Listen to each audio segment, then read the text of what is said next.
The final minute. Tony Holman, Speedway president, speaks the historic command. Gentlemen, start your engines.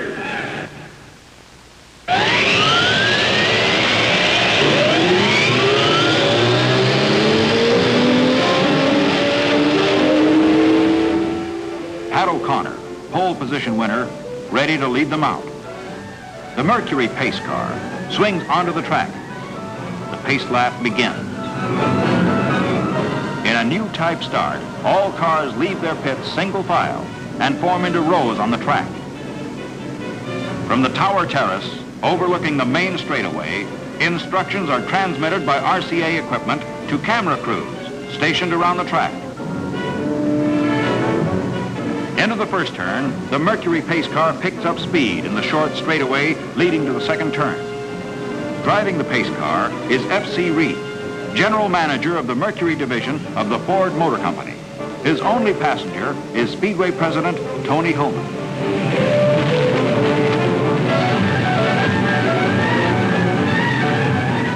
The pace car tradition started here 33 years ago when Henry Ford served as starter for the 1924 race. The parade swings up the long backstretch. The next time these cars come through here, they'll be traveling better than 175 miles an hour. Of the 33 cars in the starting lineup, 18 are new machines in competition for the first time. Through the third turn, the tension growing, 5 drivers are in their first Indianapolis race. Here they come, the fourth turn, and the field enters the main straightaway. They'll hit the starting line at better than 120 miles an hour.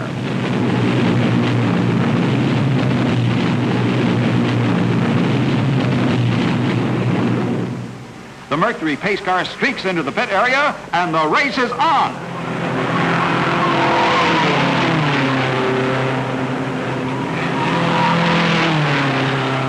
Pat O'Connor's number 12 roars away from the pole position to the lead. The field settles into the groove in the first turn. The second turn, O'Connor full throttle. Up the backstretch. O'Connor moving away. The third turn, Fred Agabasian challenging, and as they move into the fourth turn, Troy Ruttman blasts his way into third place. Jimmy Bryan's pit crew count off the leaders at the end of lap 1. The national champion is 7th. O'Connor is turning corners at 136 miles an hour. Heading for the backstretch, Agabasian eases off as Ruttman sends A.J. Watson's machine screaming into second place. Ruttman is coming fast.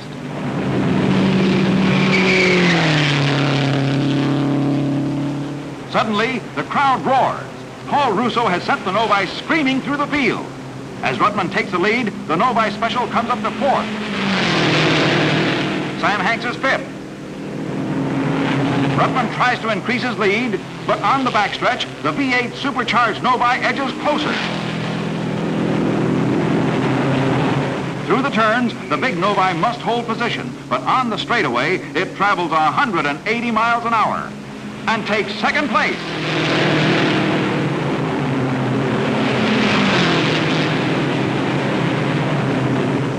Can the Novi get past Ruttman? Hank's little yellow car is 4th behind O'Connor and fights him down the backstretch. Russo goes screaming into the main straightaway, alone. Where's Ruttman? Ruttman heading into the pits.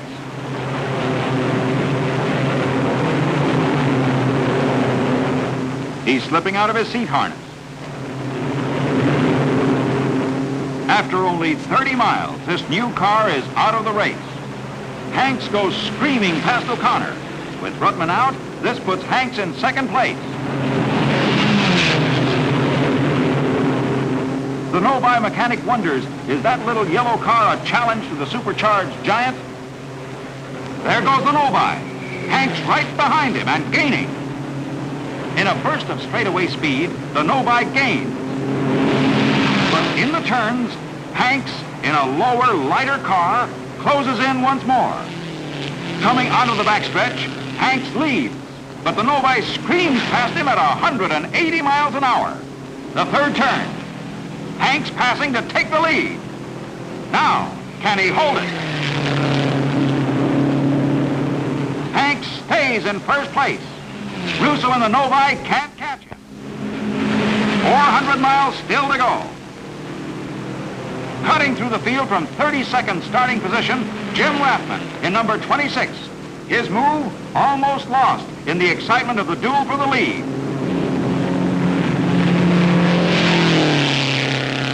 Russo is in the pits for fuel and fresh tires. Hanks is moving away. Russo, 43-year-old grandfather, has 11 races behind him, but none tougher. Refueled and 3 new tires, the Novi rolls again in 43 seconds. He's in second place, 3/4 of a lap behind the fleeing Hanks.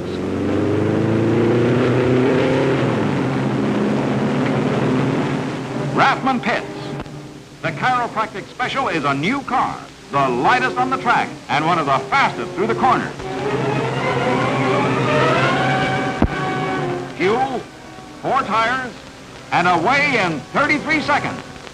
As Rathman hurtles out of the pits, Russo screams by. Rathman's quick pit stop has brought him within 8 seconds of second place. Hanks cuts his way through the car, stretching his lead before making his first pit stop. Russo charging. Right behind him, Rathman closing in. Hanks heading for the pits. He's covered the first 100 miles in 43 minutes, a new record. His average speed better than 141 miles an hour. But Hanks doesn't know it. His crew has not been flashing his speed. His instrument panel is disconnected. It's up to Hanks and the experience of more than 4,000 miles in competition on this track.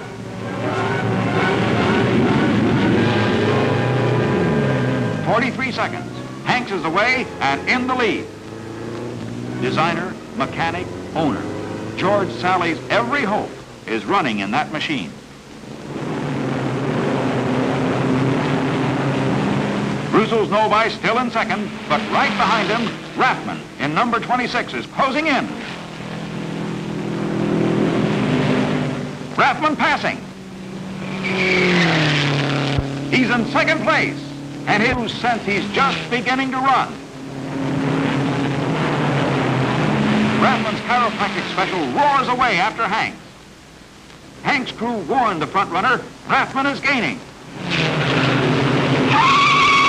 2 cars spin. Al Keller in the Pardal Special spins into the wall. Johnny Thompson misses a head-on crash by inches after turning a complete loop in the infield. Keller's not injured, but the field is slowed until the track is cleared. Rathman pits for the second time. His pit crew sets to work changing 3 tires and refueling. These men have made a science out of pit stops. 10 seconds.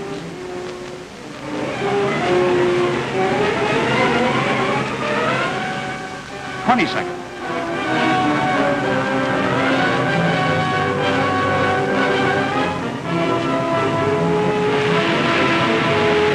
30 seconds.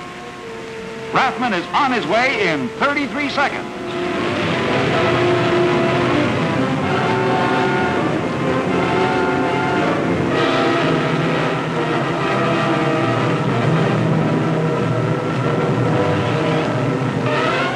Hanks is in for his second pit stop, with Rathman less than a half a lap behind.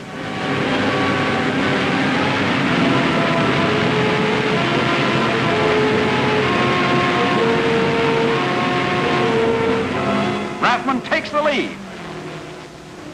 Hanks is on his way in second place, less than 10 seconds behind, and a job to do to catch the fastest man in the race. Rathman has turned 1 lap at 143.4 miles an hour. Hanks is getting traction like a mail train coming through the corners. Hanks closes in at the 350-mile mark.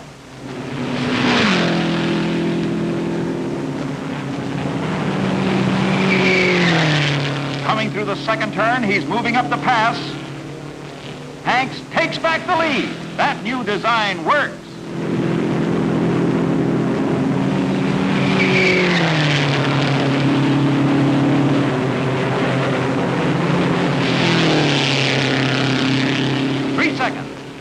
Can Hanks hold it?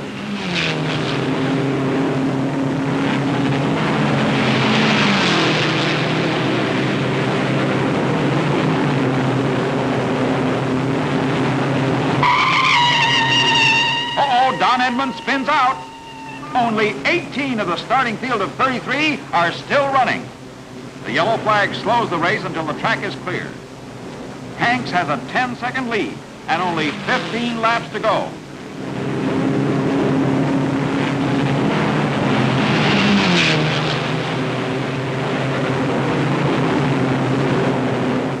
The track is cleared for high speed, but Rathman's crew tell him to take it easy. They want to be sure he'll finish.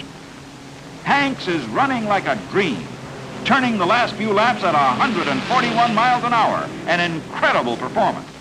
Alice Hanks waits behind the pit railing just a few feet from George Sally and the crew. The white flag is out. Hanks begins his last lap. Jim Rathman's chiropractic special firmly in control of second place.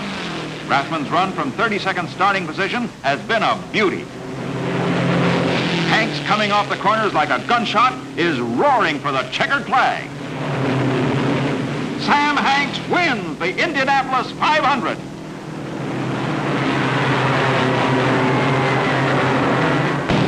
Seconds later, Rathman takes the checker. And 1 lap behind, Jimmy Bryan, national champion, places third. 1 minute ahead of Paul Russo's Novi, running fourth.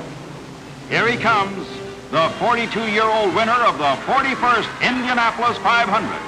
And there isn't a man along the pit wall that isn't happy for him. His average speed for 500 miles was better than 135 miles an hour. 5 miles an hour faster than the old record. There are tears in his eyes as Hanks wheels into victory lane where his wife, his pit crew, and George Sally wait for him. This is a Duel machines will take heart from this victory. For men who build and design automobiles are never content.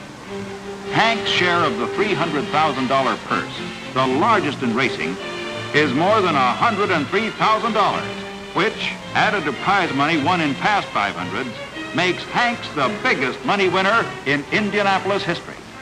With this victory, Hanks announced his retirement from speedway competition. His experimental car proved it could go the distance against top challengers.